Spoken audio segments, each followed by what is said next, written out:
Hola a todos. En este caso vamos a acompañar el trabajo con un video propio. Siguiendo con la temática que venimos trabajando, esto es la conquista de América, vamos a detenernos en uno de sus aspectos, que es el plano de las ideas.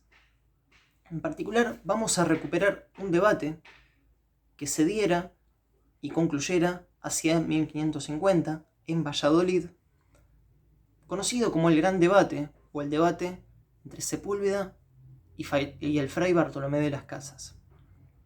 ¿En qué consistió?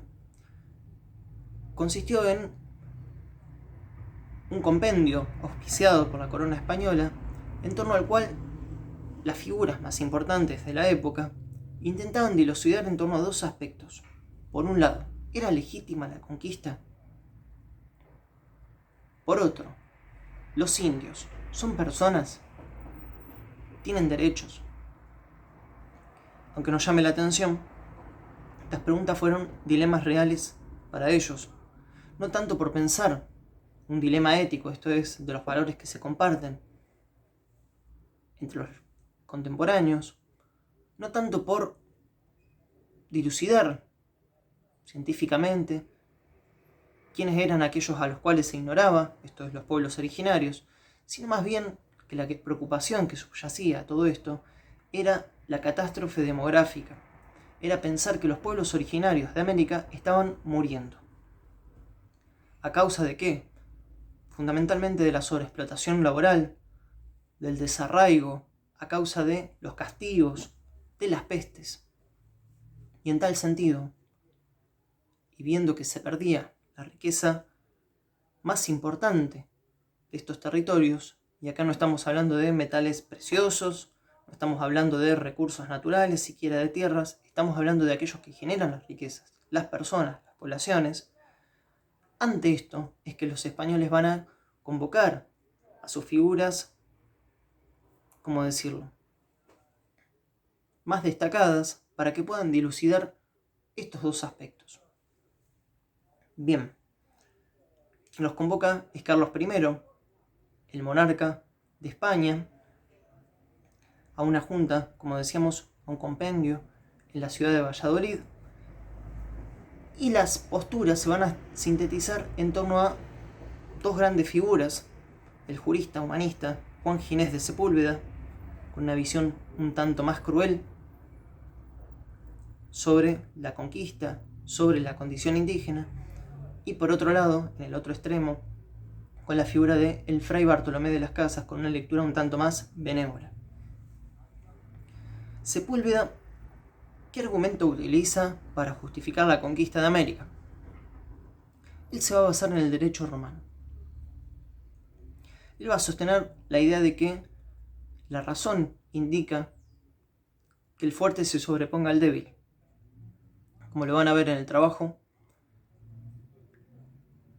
que la civilización se sobreponga a la barbarie, que el hombre a la mujer, que la mujer a sus hijos. Estos argumentos, que nos resultan un tanto retrógrados, eran argumentos válidos en aquel entonces. Y por tanto, esta idea del fuerte sobre el débil va a fundamentar su posición en pos de que es legítima la conquista. En una posición antagónica, Bartolomé de las Casas también va a justificar la conquista, pero bajo otro argumento. Él va a decir que si la tierra, si el mundo es la parroquia del Señor, a este poder espiritual lo tiene que acompañar consecuentemente un poder terrenal, que es el de los gobiernos civiles, que es el de la corona. Y por tanto, corresponde extender la fe y se justifica, por tanto, la conquista de América. Ahora, fue un punto, entonces, decimos, de acuerdo entre los disertantes el pensar la incursión española como una política legítima, con matices. Algunos van a decir que es justo declararle la guerra y por tanto imponer formas de gobierno a los locales. Otros van a decir que hay que respetar las formas de gobierno de los locales, aunque sí hay que civilizarlos. Ahora, respecto a este otro dilema, los indios, ¿a qué categorías pertenecen? ¿Son personas? ¿Tienen derechos?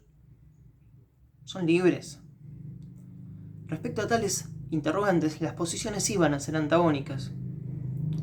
Para Sepúlveda, identificar prácticas como la antropofagia, esto es, el canibalismo, como el incesto, relaciones entre el núcleo íntimo de una familia,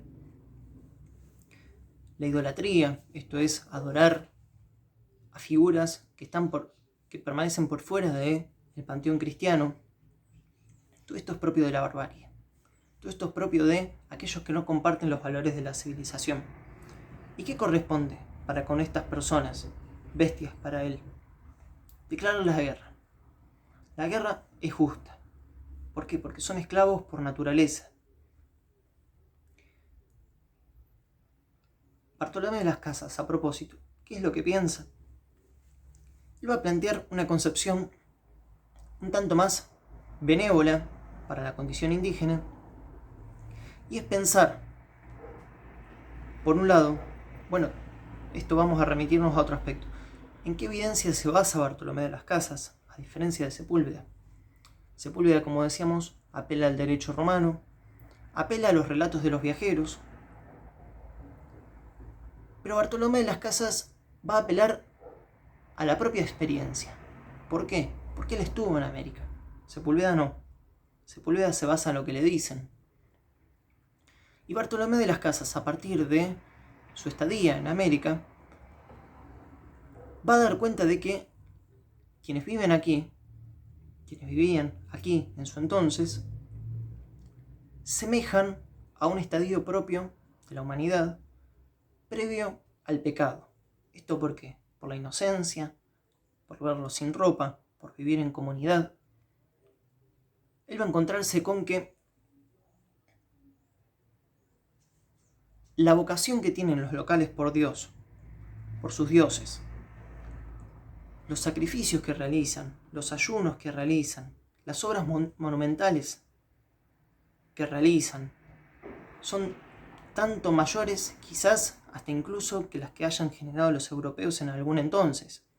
Y que por tanto, lo que están atravesando en América, los locales, es un estadio anterior en la escala de la humanidad a la que han llegado los europeos. Y si yo comparo algo anterior con algo posterior, estoy hablando de algo que es similar, estoy hablando de que ambos son humanos. Por tanto, para Bartolomé de las Casas, los locales, los pueblos originarios de América, son humanos. ¿Y qué es lo que corresponde? Evangelizarlos de modo pacífico.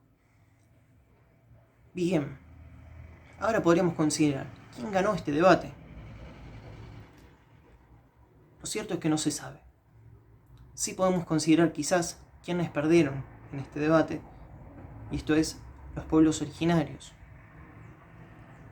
La corona española debió modificar su estrategia de conquista, su estrategia tendiente a el exterminio de los pueblos locales, como decíamos, porque lo que estaba en juego era la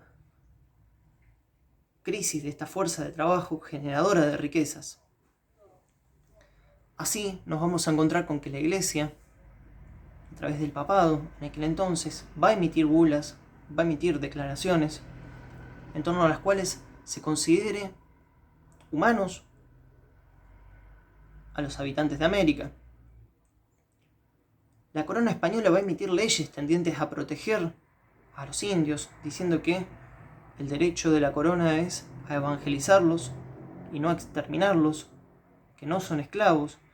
Sin embargo, toda esta normativa va a ser papel mojado al momento en el cual asistan las encomiendas, estas figuras que vamos a abordar más adelante, que tengan que ver con asignarle a una persona, a un conquistador, a un adelantado, como se lo llamaban en aquel entonces, derechos sobre una población a la cual ellos mismos van a considerar prácticamente como para con su servicio, como si fueran esclavos. Entonces decimos, la consecuencia de todo esto, desde ya, amén de las ideas que puedan haber primado en aquel entonces, es que fue un hecho el exterminio de las poblaciones locales, como también fue un hecho que sigue hasta nuestros días la matriz discriminatoria para con los locales. Con esto, chicos, nos despedimos. Les doy un trabajo que va a ser el de identificar en torno a estas dos figuras, Juan Ginés de Sepúlveda, el Fray Bartolomé de las Casas, cuáles fueron los argumentos que ellos ponderaron, ¿sí? Les mando un abrazo y ojalá nos veamos próximamente en la escuela, ¿sí?